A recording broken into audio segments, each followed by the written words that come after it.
तो रामायण के अयोध्या कांड में 36वें सर्ग तक हम थे।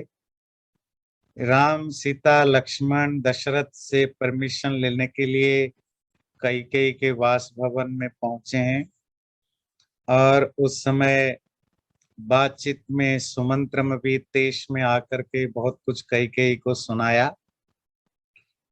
फिर अंत में सिद्धार्थ जो उनके पुराने मंत्री हैं उन्होंने भी कैकेयी को समझाया और बहुत लॉजिकली बातें की कि राम को अभी भी टाइम है, ना भेजा जाए।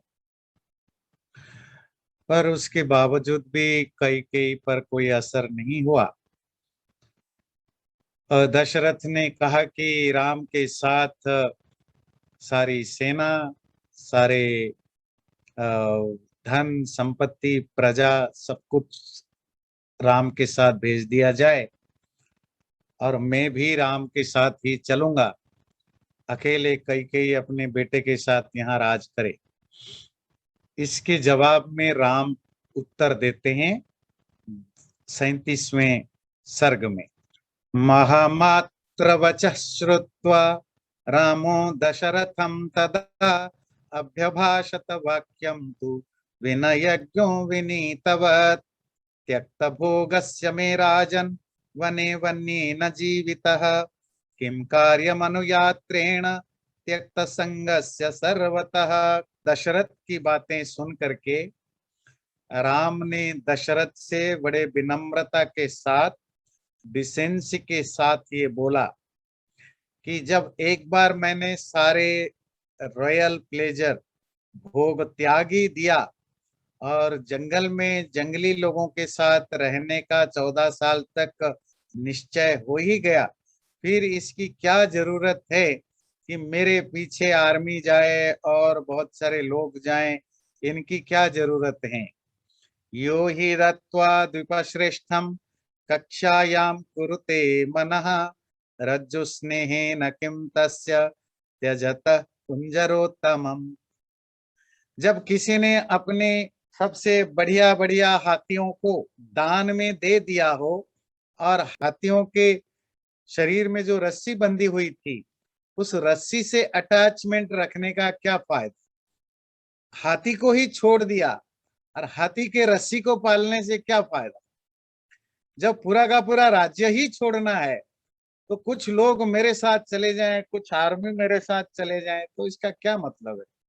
वैसा ही मतलब है जो कोई अपने घर के सारे बढ़िया बढ़िया हाथी, जब बेस्ट ऑफ एलिफेंट्स, उसको किसी को दे दे और उसकी जो रस्सियां हैं उन्हीं को दे, उसी को पास में रखे, कोई जरूरत नहीं।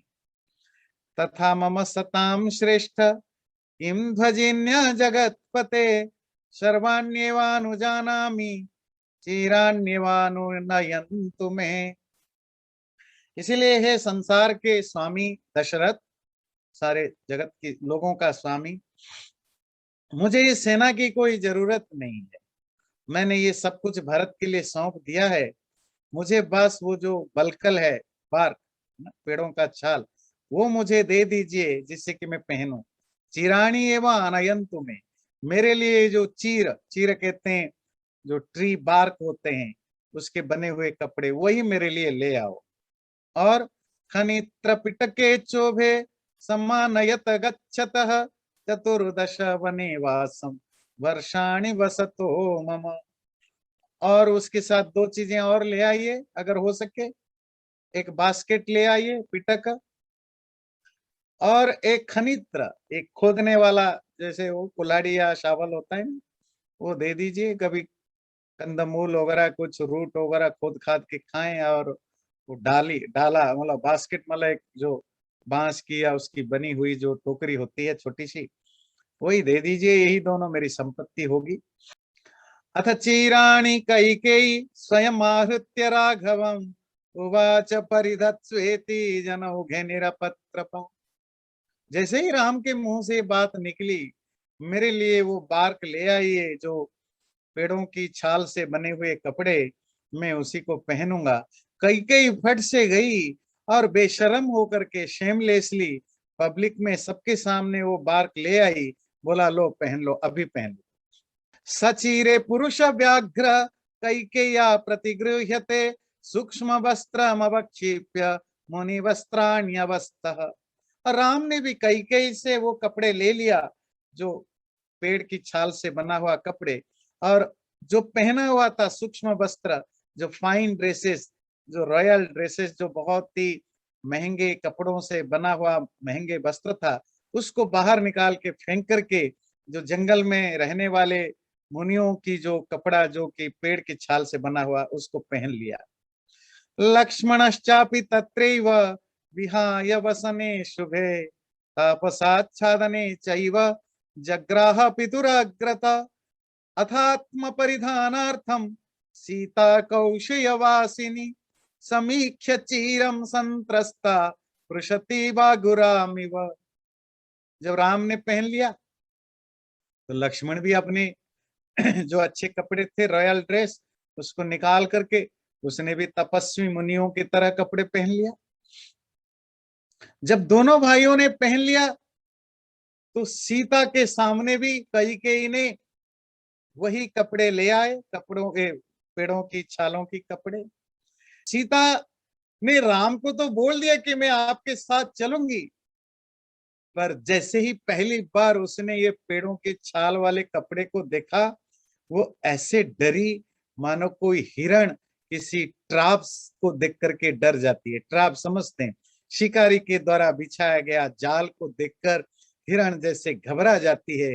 बेचारी सीता ये जो पेड़ों की छाल से बने हुए कपड़े को देखकर ऐसी बेचारी घबरा गई। साव्यपत्रमणेव प्रगृह्य च सुदुर्मनः कैकेयी कुशचिरेते जानकी शुभ लक्षण अश्रु संपूर्ण नेत्रा च धर्मज्ञा धर्मदर्शिनी गंधर्वराज प्रतिमं भर्तारमिदम ब्रवीत् कथं नु चीरं बध्नन्ति मुनयो मुन वनवासिनः इह हि अकुशला सीता समुमोह मुहुर्मुहुः। कांपती हुई डरती हुई सी सीता ने वो कपड़ों को हाथ में लिया, खराब मन से जानकी ने अपने आंखों से बहते हुए आंसुओं के साथ राम की तरफ मुड़ करके बोला, ये कैसे जो जंगल में रहने वाले मुनि लोग ये कपड़े कैसे बांधते हैं, मुझे तो पता नहीं है, मैं कैसे पहनूं, मैं इस मामले में बिल्कुल अनाड़ी हूं, मुझे कुछ पता ही नहीं है। ऐसा बोल करके उनके आंखों में आंसू बहने लगे। कृत्वा कंठे च सा चीर मेकमादाय पाणिना तस्थौ हि अकुशला तत्र व्रीडिता जनकात्मजा तस्यास्तत्क्षिप्रमागम्य रामो धर्मभृतां वर चीरं बबन्ध सीताया कौशेयस्योपरि स्वयं। और सीता बोल करके कोशिश कर रही है उस कपड़े को पहनने की। उस कपड़े का एक किनारा गले में दबा करके दूसरे किनारे को अपने दाएं हाथ में पकड़ करके कोशिश कर रही है बांधने को।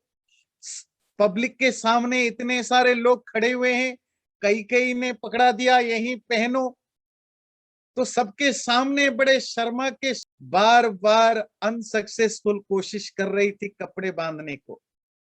राम ने जब सीता की यह हालत देखी, क्षिप्र में वह बहुत ही फास्टली उसने सीता के पास पहुंचा और उनसे उस कपड़े को छीन करके ला करके खुद सीता को उसके जो पहले से पहने हुए कपड़े हैं, रॉयल ड्रेस है सीता के, उसी के ऊपर ही ये पेड़ की छाल को बांधने लगे। रामं प्रेक्षतु सीताया बध्नन्तं चीरमुत्तमं अंतपुर गता नार्यो मुमुचुर्वारि नेत्रजम्। जब उस अंतःपुर में सब महिलाओं ने, रानियों ने जब देखा राम खुद सीता के कपड़े बांध रहे हैं, तो सबका दिल भर गया, आंखों से पानी आने लगे। ऊचुस्ता परमायस्ता रामं ज्वलित तेजसं वत्सनैवं नियुक्तेयं वनवासे मनस्विनी पितुर्वाक्यानुरोधेन गतस्य विजनं वनं तावदर्शनमस्यान सफलं भवतु प्रभो। तो राजमहल में रहने वाली सब महिलाओं ने चिल्लाकर बोले, रो रो करके बोले, राम आप सीता को मत ले जाओ साथ में, आप अकेले जाओ। आप पिता की वाक्य को पालन करने के लिए, आज्ञा पालन करने के लिए आप लक्ष्मण के साथ वन चले जाना। आपके बिना हम यहाँ कैसे रहेंगे? कम से कम सीता रहेगी तो उसी को आपकी रिप्रेजेंटेटिव मान के रोज उसी को देख लिया करेंगे। सीता को आप छोड़ करके जाओ। लक्ष्मणेन सहायेन वनम गच्छस्व पुत्रक। हे बेटा राम, तुम लक्ष्मण के साथ वन चले जाओ। ने अमरति कल्याणी वस्तुम तापस वने। ये कल्याणी, ये जो इतनी पवित्र सीता है, ये नहीं रह सकती जंगल में तपस्वियों की तरह, इतना कठोर जीवन, इतने हार्ड लाइफ नहीं जी सकती है।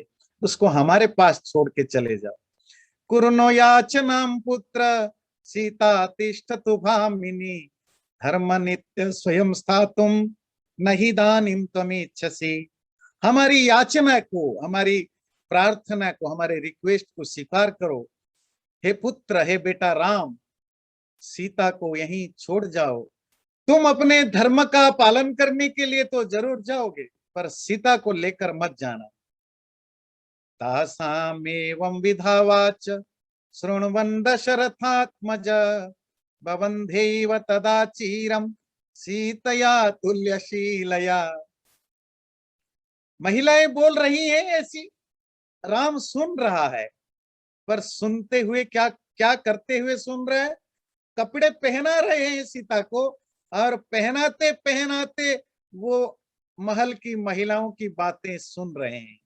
चीरे गृहीते तु तया समीक्ष्य नृपतेर गुरु निवार्य सीताम कैकेयी वशिष्ठो वाक्यम अब्रवीत। वहां गुरु वशिष्ठ भी थे।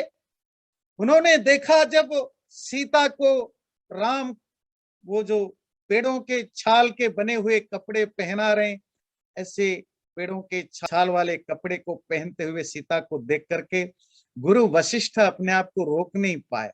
उन्होंने कहा, सीता एक मिनट रुक जाओ।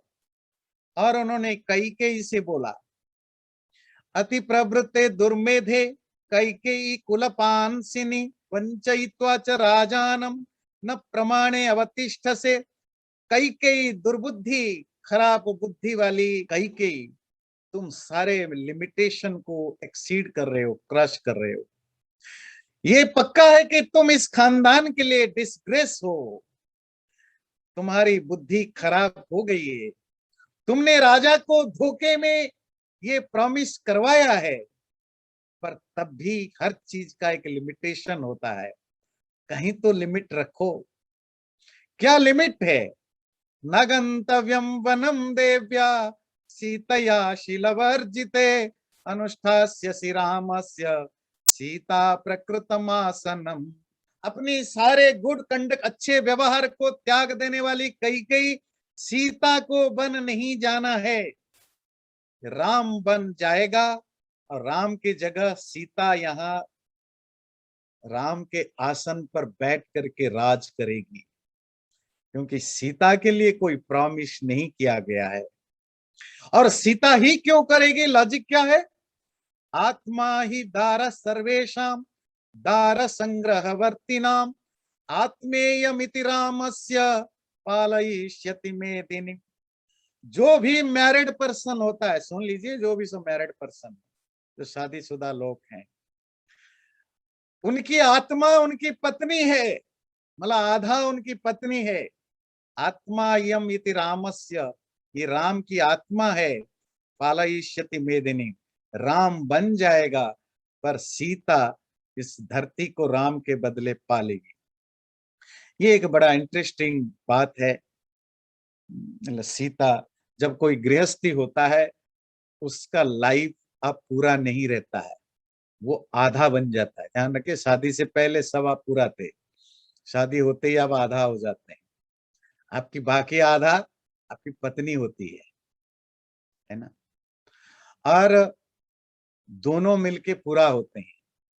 कैकेयी, तुमने ये कहा था कि राम बन जाएगा, राम जाएगा, राम राजा होना चाहिए था, राम जाएगा, पर राम तो आधा है क्योंकि वो शादीशुदा है। अब ये हमारे कल्चर में रूल है, जो मैरिड है, मैरिड पर्सन हाफ होता है। अर्धांगिनी बोलते हैं ना पत्नी को, अर्धांगिनी means what, half of the existence. वो तो आधा जाएगा, बाकी आधा तो यहाँ है सीता, सीता उसकी जगह रूल करेगी। अच्छा, वशिष्ठ ये जो बोल रहे हैं, ये पहली बार ऐसी घटना नहीं है। मुझे एक याद आती है, शायद पहले भी हमने डिस्कशन किया होगा ना, मंडन मिश्र और शंकराचार्य का जो डिबेट था, तो उसमें भी सेम सेम बात हुई। जो शंकराचार्य और मंडन मिश्र के बीच में डिबेट होने की बात हुई मिथिला में, तो जो हारेगा वो सरेंडर कर लेगा, वो एक दूसरे का फिलॉसफी ग्रहण कर लेगा। बात है कि शंकराचार्य सन्यासी हैं, ब्रह्मचारी हैं, मंडन मिश्र गृहस्थी थे, उनकी पत्नी का नाम भारती था। अब भारती को जज, भारती भी बहुत ज्ञानी थी, तो भारती को जज बनाया गया दोनों के डिबेट के लिए शास्त्रार्थ में। तो मंडन मिश्र हार गए। जब मंडन मिश्र हारे तो शंकराचार्य ने बोला, देखो आप हार गए, आप स्वीकार करो। तो भारती ने ये टॉपिक उठाया जो वशिष्ठ ने उठाया कि आचार्य आप तो ब्रह्मचारी हैं, आप तो पूरा है, अकेले हैं। मंडन मिश्र शादीशुदा है, वो पूरा नहीं है, वो आधा है, उसकी बाकी आधा मैं हूं। तो आपने आधे को हराया है, बाकी आधे को हराएंगे तभी पूरा होगा। पर क्योंकि आप मैरिड नहीं है तो आप पूरा पूरा है, तो आप हारेंगे तो आप पूरा हारेंगे। मंडन मिश्रा हारेगा तो आधा हारेगा, उसका आधा मैं हूं।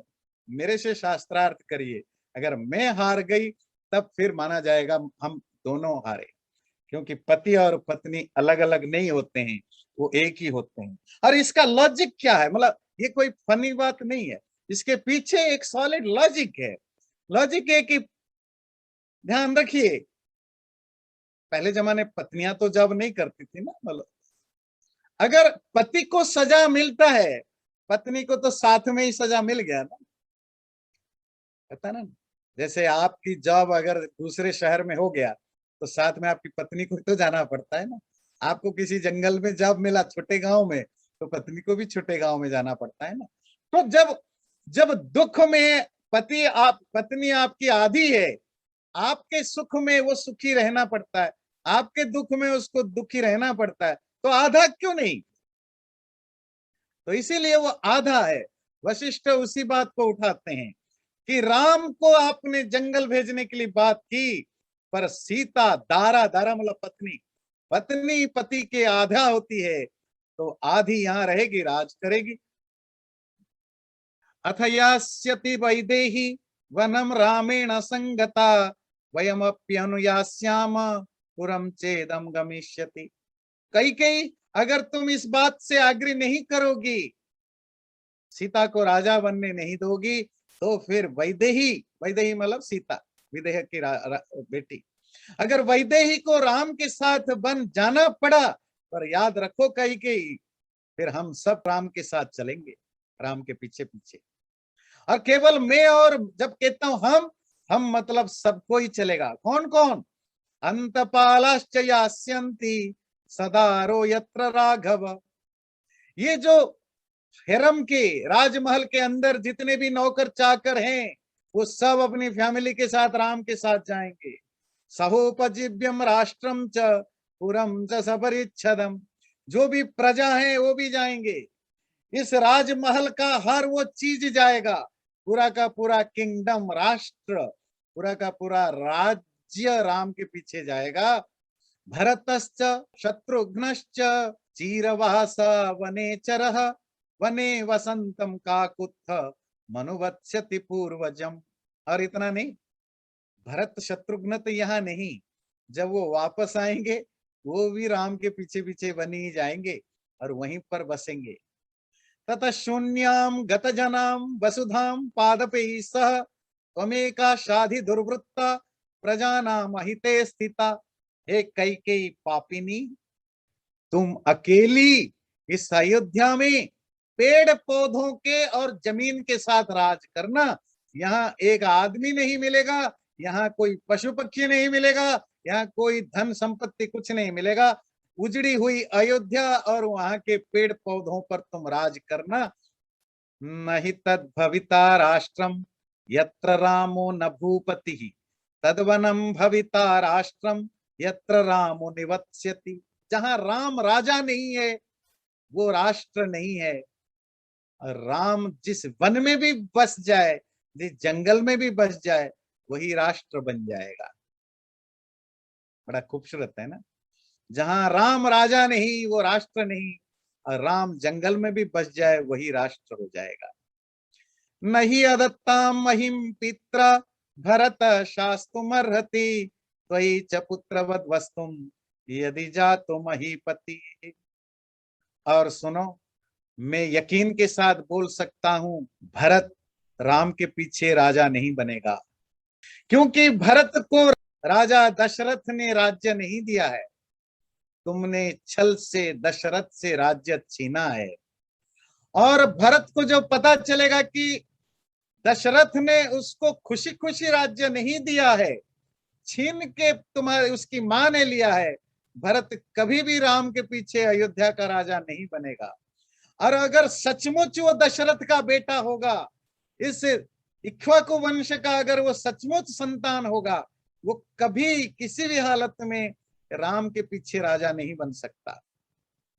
यद्यपि त्वं क्षितितलात् गमनं चोत्पतिष्यसि, पितुर्वंश चरित्रज्ञ सोऽन्यथा न करिष्यति। कैकेयी कितना भी ऊपर उड़ लाओ, तुम आकाश तक छलांग लगाओ, तो भी भरत राजा नहीं बनेगा, क्योंकि भरत इस खानदान का बेटा है, इस खानदान को समझता है। वो कभी भी अपने ट्रेडिशन के खिलाफ नहीं जाएगा। तुम्हारे कहने पर राजा नहीं बनेगा। तुम कुछ भी कर लो, तुम आकाश में छलांग लगा दो, तो भी भरत राजा नहीं बनने वाला। तत्वया पुत्र गार्धिन्य पुत्रस्य कृतम अप्रियम। इसीलिए हे कैकेयी, तुमने बेटे की लालच में ही बेटे का बर्बादी कर दी। लोके ही सन विद्यते यो न राम मनुव्रत। क्योंकि इस अयोध्या में एक भी व्यक्ति ऐसा नहीं, there is not a single person जो राम को प्यार नहीं करता, जो राम के पीछे राम का साथ नहीं देना चाहता, इंक्लूडिंग तुम्हारा बेटा भरत। द्रक्ष्यस्य देव कैकेयी पशुव्याल मृगद्विजाम, गच्छतः सह रामेण पादपांश्च तदोन्मुखान। और कैकेयी बस तुम जंगली जानवर और पेड़ पौधों को ही देखते रहोगे, बाकी सब राम के साथ चल पड़ेंगे।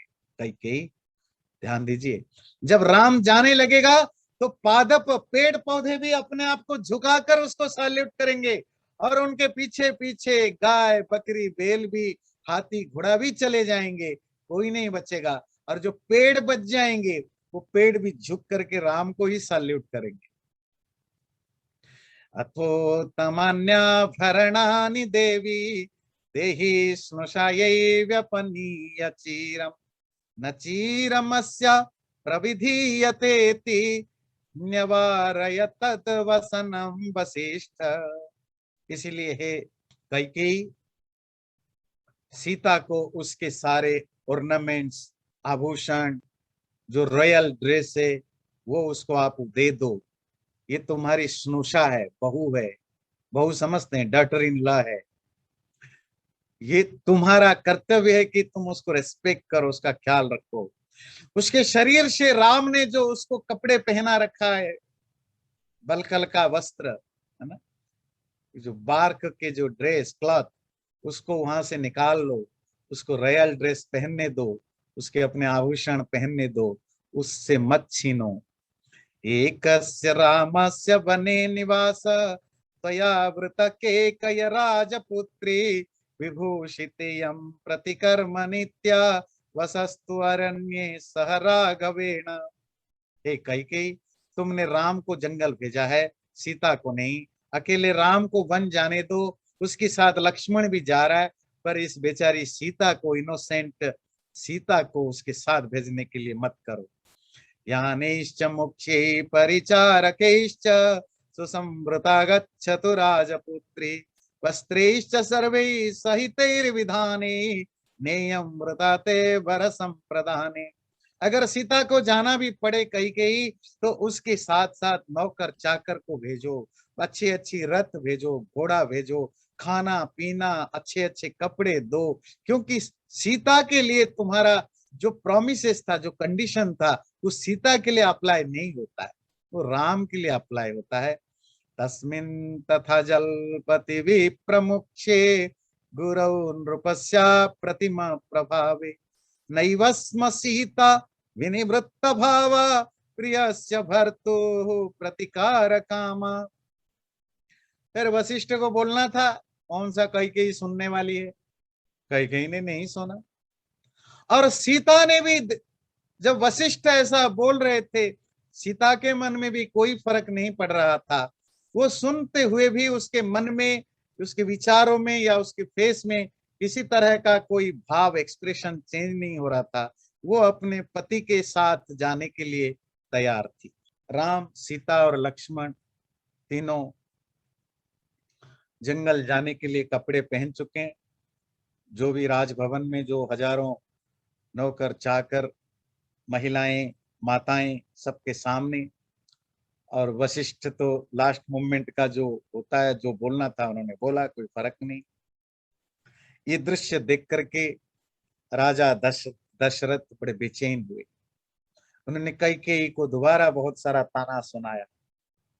उन्होंने बोला, प्लीज कैकेयी, ये सीता को ये घास फूस से बने हुए कपड़े मत दो, पेड़ की छाल से बने हुए कपड़े इसको मत दो, ये उसकी लायक नहीं है। ये बहुत नाजुक है, बहुत सॉफ्ट है, बहुत डेलिकेट है। और ये अपने अपने पिता के घर में विदेह में इतनी प्यार से बढ़ी है, और तुम्हारा उससे कोई शत्रुता नहीं। तुम्हारी शत्रुता सो राम से है। तुम राम को पसंद नहीं करती हो, उसे राजा बनाना नहीं चाहती हो, पर सीता का तो कोई कसूर नहीं है। वो तो ब्याह करके हमारे घर में आई है, उसकी पत्नी है, तुम्हारी बहू है। सीता के साथ ऐसा मत करो। राम एक्साइल में जा रहा है, it should be enough for you, यही तुम्हारे लिए काफी होना चाहिए। आप ये एक्सपेक्ट मत करो कि सीता बलकल पहन करके तुम्हें दिखाई दे। पर किसी को कुछ फर्क तो पड़ने वाला नहीं है। दशरथ अपना जो भी बोलना है बोलते गए। पर राम, सीता, लक्ष्मण अपनी तैयारी कर रहे हैं। जाने से पहले राम ने दशरथ से कहा, पिताजी, मेरे जाने के पीछे प्लीज मेरी माँ कौशल्या का ध्यान रखना। वो बुजुर्ग हो गई है, वृद्धा, और मेरे जाने के बाद, मेरे विरह में, मेरे अब्सेंस में वो बहुत टूट जाएगी। उसने किसी का कभी नुकसान नहीं किया महाराज, उन्होंने कभी आपसे कंप्लेन भी नहीं, आपको कभी ब्लेम भी नहीं किया। प्लीज उसका ध्यान रखना, बहुत इनोसेंट है। उन्होंने जीवन में किसी का नुकसान नहीं किया, आपका भी नहीं किया। मैं ये मेक श्योर करना चाहता हूं पिताजी कि मेरे माँ को आप पूरा अटेंशन देंगे, और वो आपके 100% अटेंशन को डिजर्व करती है। मेरे बाद वो दुख से दुख में डूब जाएगी, परेशानियों से डूब जाएगी। वहां आपका पूरा अटेंशन उसको चाहिए। आप अगर अटेंशन नहीं दोगी तो वो बिल्कुल टूट जाएगी। इस महल में और कोई नहीं है जिसको संभालने वाला। मेरा आपसे यही निवेदन है। मेरी माँ कौशल्या आपसे पूरा कंपैशन और ऑनर पाने की योग्यता रखती है, डिजर्व करती है। आप उसका ध्यान रखें। दशरथ ने राम की बात सुन करके अंदर से लगा कि मैं किसी काम का नहीं हूं, मेरे से इतने सारे पाप हो रहे हैं, अधर्म हो रहा है। वो अनकॉन्शियस जैसा होने लगे। थोड़ी देर के बाद अनकॉन्शियसनेस से फिर वापस आए। वापस आकर के बोला, मुझे लगता है ये सब कुछ जो हो रहा है, जरूर मेरे पास्ट में मैंने कुछ पाप किया था जिसका ये फल है। शायद मैंने कितने बच्चों को अपने माँ बाप से अलग किया होगा, शायद इसका ये फल है। शायद मैंने कितने प्राणियों के साथ क्रूरता, क्रुएलिटी दिखाई होगी, जिसका परिणाम है कि आज मेरे साथ ये घट रहा है। ऐसा बोलते बोलते वो भावविह्वल, है ना, बहुत ज्यादा एक्साइटेड होकर के फिर दोबारा बेहोश हो जाते हैं। हल्के हल्के बेहोशी में जाते हैं, अनकॉन्शियस होते हैं, फिर वापस आते हैं।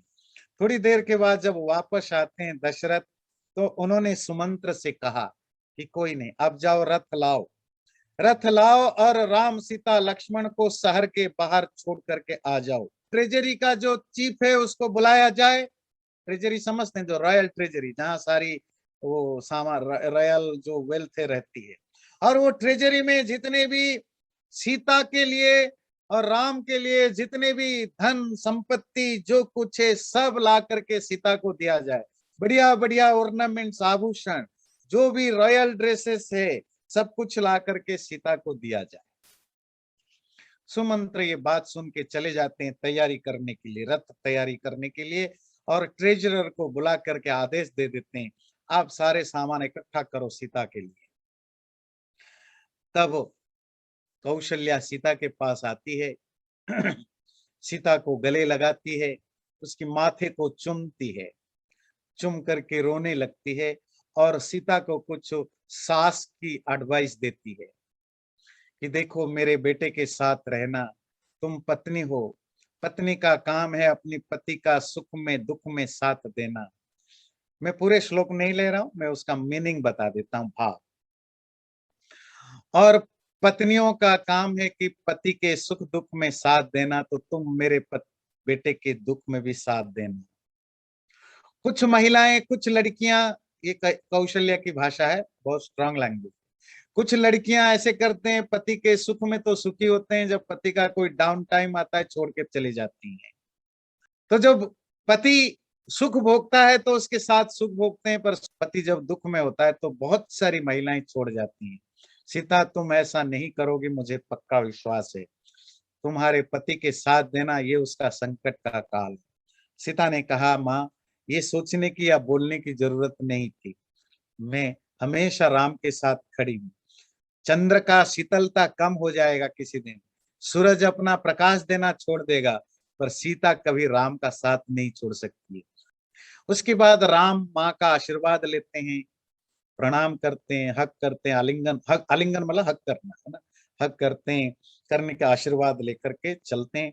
फिर आगे का देखते हैं 2:40 पर हम उस स्टेज पर पहुंच गए जहाँ राम लक्ष्मण और सीता राजमहल से निकल रहे हैं। कहाँ के लिए? वन जाने के लिए। वन कैसे जाएंगे? वन सीधा तो नहीं जाएंगे, वन तो बहुत दूर है, तो जल्दी से जल्दी उनको अयोध्या नगरी क्रॉस करना है, शहर को छोड़ देना है, इसीलिए उनको रथ से जाना है।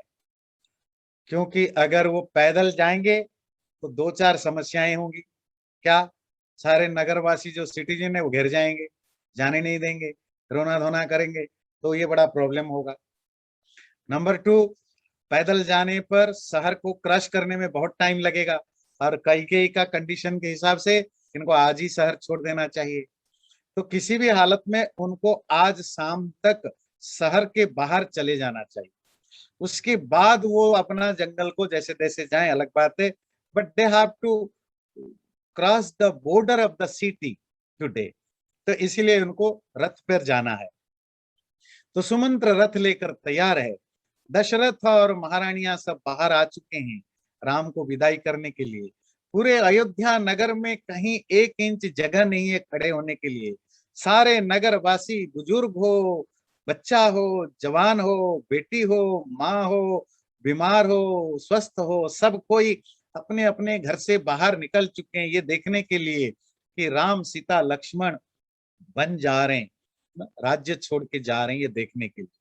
तो उस दृश्य को थोड़ा हम भी उनके साथ जुड़ेंगे। अथ रामश्च सीता च लक्ष्मणश्च कृतांजलि उपसंगृह्य राजानं चक्रुर्दीना प्रदक्षिणम् तं चापि समनुज्ञाप्य धर्मज्ञ सीतया सह राघव शोक सम्मूढ़ो जननीम अभ्यवादयत्। तब राम सीता और लक्ष्मण कृतांजलि, अंजलि समझते हैं ऐसे हाथ जोड़ के, ये जोड़ हाथ को संस्कृत में बोलते हैं कृतांजलि, हाथ जोड़ के जो नम प्रणाम करते हैं। तीनों ने कृतांजलि जोड़ हाथ करके उपसंग्र राजा के पास पहुंचे और राजा को प्रणाम करके उनका चक्कर लगाया, सर्कमएम्बुलेशन। ये जो सर्कमएम्बुलेशन होता है ना, सर्कल लेना होता है, आजकल तो ये मंदिरों में करते हैं या कुछ मूर्त पूजा पाठ के समय करते हैं, पर पहले जिसको भी रेस्पेक्ट करते थे, ध्यान दीजिए, कोई भी रेस्पेक्ट, किसी को भी रेस्पेक्ट करते थे, उसको जरूर वो सर्कमएम्बुलेट करते हैं। मैं आजकल जैसे फेरे का वो जो कहते हैं ना प्रदक्षिणा, जो शादी में भी आग का फेरा लेते हैं, वे आग का ही फेरा क्यों लेते हैं लोग पूछते हैं।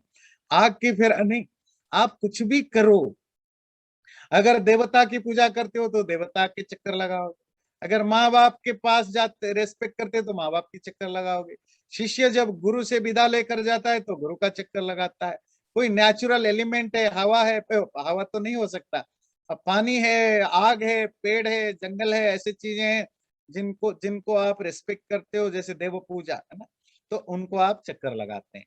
ये जो सर्कमाम्बुलेशन है, जो जो सर्कल लेना होता है, ये एक हमारे यहाँ एक traditional way to show the respect है ना।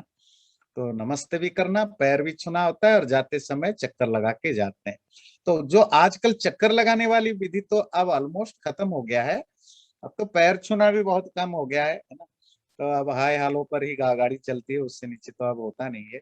मतलब भारत की बात कर रहा हूँ, यहाँ तो चलो अमेरिका में रह के कुछ करे, इवन भारत में भी अब माँ बाप को भी अब कोई पैर छूना, नमस्ते भी, नमस्कार करना भी अब कम होता जा रहा है।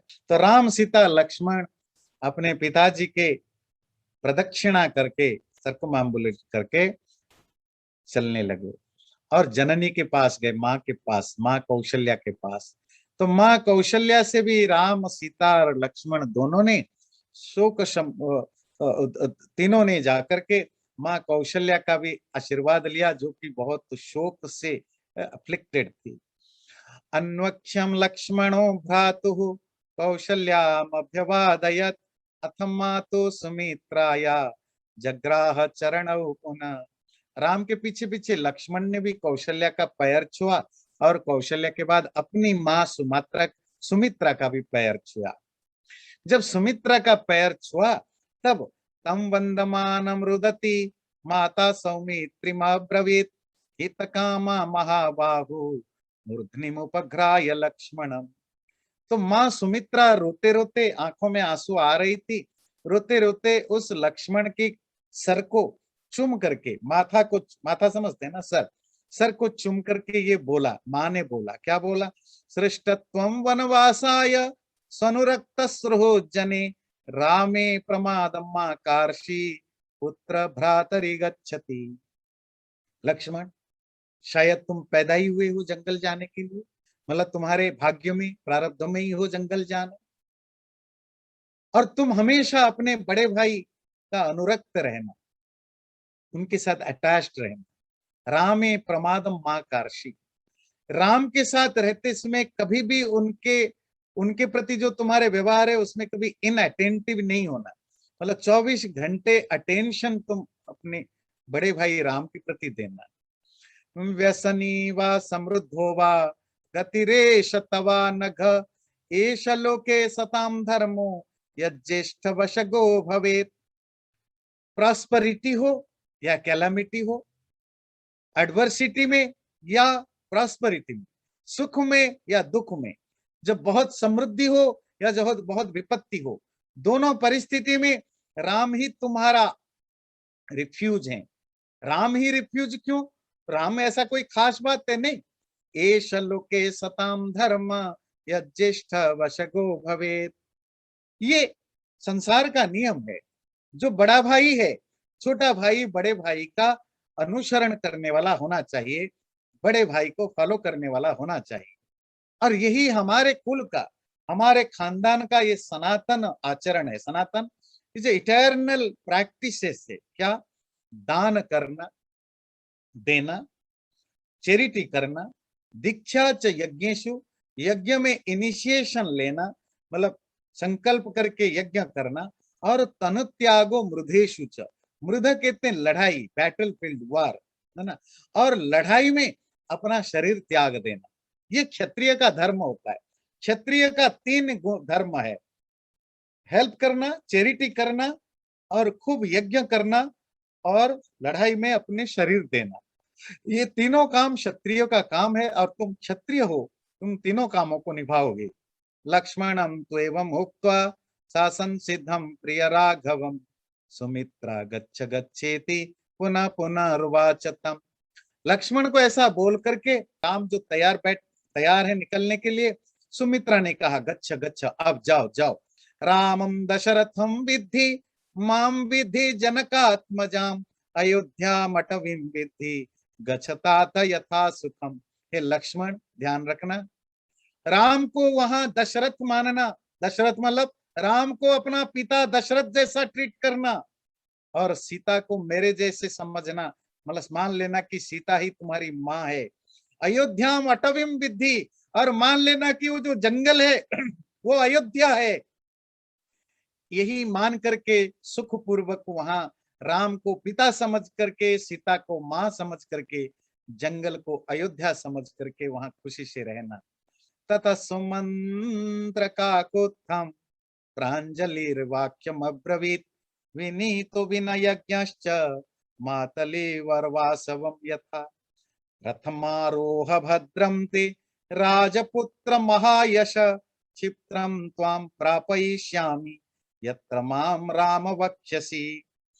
और बातचीत चल रही थी, एक दूसरे से विदाई ले रहे थे। माँ कैकेयी, सुमित्रा, पिता दशरथ, सबके आशीर्वाद लेकर चली रहे थे। तो सुमंत्र तब तक रथ रेडी करके आ गया, आकर के हाथ जोड़ करके बोला, प्रांजलि, अंजलि इसी को कहते हैं ना, हाथ जोड़ करके बोला क्या, रथमारोह भद्रम ते, राजपुत्र रथ आपका तैयार है, रथ पर चढ़िए, क्षिप्रम त्वाम प्रापयिष्यामि यत्र माम राम वक्ष्यसि। हे राम जहां आप बोलोगे मैं वहां आपको पहुंचा दूंगा। क्षिप्र मतलब जल्दी पहुंचा दूंगा, क्योंकि आपको जल्दी से जल्दी सिटी से बाहर जाना जरूरी है, कई कई के कंडीशन के मुताबिक, नहीं तो फिर कंडीशन में ब्रीच आ जाएगा। चतुर्दश ही वर्षाणि वस्तव्यानि वने त्वया तानि उपक्रमितव्यानि यानि दिव्यासि चोदित। जैसा कि कैकेयी ने आपको ऑर्डर दिया है, आपको 14 साल तक वन में रहना है, अकॉर्डिंग टू दैट आपको अभी ये शहर छोड़ना पड़ेगा। तम रथम सूर्य संकाशम सीता हृष्टेन चेतसा आरुरोह परारोह कृत्वा अलंकारमात्मन अथोज्वलन संकाशम चामिकर विभूषितम तमारुरुहतोस्तूर्णम भ्रातरौ राम लक्ष्मणौ। तो सबसे पहले रथ के ऊपर सीता चढ़ी, खूब सारा अलंकार पहनी हुई थी, डेकोरेटेड शरीर थी, और उसके बाद दोनों भाई राम और लक्ष्मण उस रथ पर चढ़ने लगे। वनवासम ही संख्याय वासांस्याभरणानि च भर्तारमनुगच्छन्ति सीतायै शशुरो ददौ। शशुर कौन है? दशरथ। तो दशरथ ने अपनी बहू को जितने साल तक वनवास में रहेगी उसी हिसाब से उन्होंने उनको खूब सारे वासांसी, अच्छे अच्छे रॉयल ड्रेस और आभरणानी, आभूषण उनको गिफ्ट में दिया। 14 साल तक रहेगी तो उसी के अकॉर्डिंग उन्होंने 14 साल के लिए जितने वस्त्र जरूरत पड़े, कपड़े की जरूरत है, जितने आभूषण की जरूरत है, सब उन्होंने सीता के साथ भिजवाया। भाइयों को भी बहुत सारा अस्त्र शस्त्र, कवच, कवच समझते हैं ना, जो आर्मर्स होते हैं, और अस्त्र शस्त्र मतलब जो डिफरेंट टाइप ऑफ वेपन्स होते हैं। तो दोनों भाइयों ने बहुत सारा जो आर्मर्स हैं, वेपन्स हैं, जो उनको उसी समय जो दिया गया दशरथ की तरफ से, वो सब लेकर के दोनों रथ पर चढ़े। और सुमंत्र ने अपने घोड़ों को, अब रथ जल्दी चलने के लिए घोड़ों को हिलाने लगा। अब रथ चलने लगे, राम लक्ष्मण और सीता के रथ चलने लगे राजमहल से।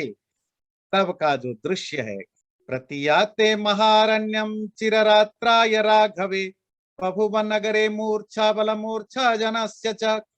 जब राम जंगल के लिए लंबे समय के लिए चलने लगे, पूरे शहर में हर सब कोई फेंट हो गया, सब कोई अनकॉन्शियस हो गया, वो मनुष्य पशु पक्षी हर कोई फेंट होने लगा।